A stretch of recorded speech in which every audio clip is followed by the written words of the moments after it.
ভারতীয় মৌসুম ভবন দেশ জুড়ে যে আবহাওয়ার পূর্বাভাস জারি করেছে সেই এক নজরে জেনে নেওয়া যাক।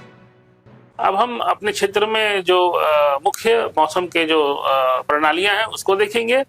तो उसके सबसे पहले जो पूर्वी भूमध्यरेखीय हिंद महासागर उसे सटे दक्षिण पूर्वी बंगाल की खाड़ी के ऊपर जो ऊपरी वायु का चक्रवाती परिसंचरण है वो आज भी सवेरे बना हुआ था उसी क्षेत्र में। इस प्रवाह के प्रभाव में आगामी 48 घंटों के दौरान दक्षिण बंगाल की खाड़ी के मध्य भागों तथा उसे सटे हुए भूमध्यरेखीय हिंद महासागर के ऊपर एक निम्न दबाव क्षेत्र भी बनने की संभावना व्यक्त की गई है। उसके अलावा जो पश्चिमी विक्षोभ है जिसके पहले बता चुके हैं वो मध्य क्षोभ वायुमंडल में पश्चिमी पवनों में एक ट्रफ के रूप में देखा जा रहा है, जिसकी जो स्थिति है वो लगभग 50 डिग्री पूर्व देशांतर के साथ साथ 30 डिग्री उत्तर अक्षांश के लगभग उसी स्थान पे स्थित है।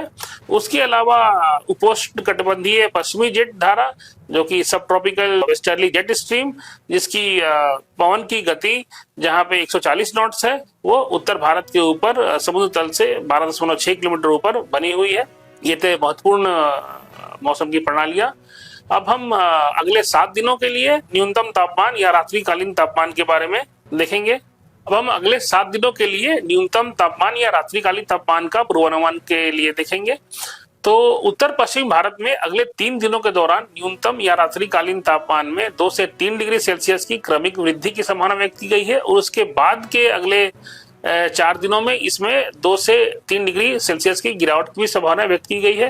अगर हम पश्चिम भारत की बात करें तो उसमें अगले 24 घंटों के दौरान हालांकि कोई महत्वपूर्ण परिवर्तन नहीं होगा, लेकिन उसके बाद के 5 दिनों में उसमें 2 से 3 डिग्री सेल्सियस की क्रमिक वृद्धि भी होने की संभावना व्यक्त की गई है। देश के जो बाकी बचे हिस्से हैं उसमें न्यूनतम तापमान में कोई खास महत्वपूर्ण परिवर्तन अगले 7 दिनों तक नहीं होगा। अब हम अधिकतम तापमान या दिन के जो समय तापमान है उसके बारे में अगले 7 दिनों के लिए पूर्वानुमान के बारे में देखेंगे।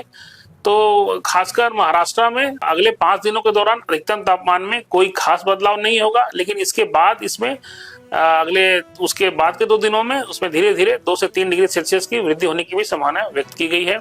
अब हम मौसम की चेतावनी को देखेंगे। आज के पहले दिन के लिए जो उष्ण और आर्द्र मौसम हॉट एंड ह्यूमिड वेदर जो है वो कोंकण और गोवा तट और तटीय कर्नाटका में आज के लिए दिया गया है। इसके लिए येलो वार्निंग दी गई है। यह उष्ण और आर्द्र मौसम वो कल भी जारी रहेगा, वहां पे कल भी येलो वार्निंग दी गई है। उसके अलावा अंडमान और निकोबार द्वीप समूह में खासकर निकोबार द्वीप समूह में तेज हवा के साथ साथ गरज और बिजली की भी संभावना व्यक्त की गई है, इसलिए वहां पे येलो वार्निंग दी गई है। और तीसरे दिन भी ये वार्निंग कंटिन्यू रहेगी अंडमान निकोबार द्वीप समूह में, और साथ साथ केवल तटीय कर्नाटका में ही आर्द्र और उष्ण weather hot and humid weather की संभावना व्यक्त की गई, इसलिए वहां भी येलो वार्निंग दी गई है।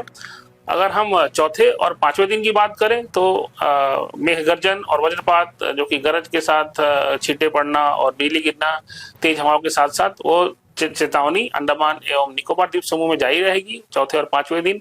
अगर छठे और 7वें दिन की बात करें तो देश के किसी भी हिस्से में अभी कोई खास महत्वपूर्ण मौसम की चेतावनी नहीं दी गई है।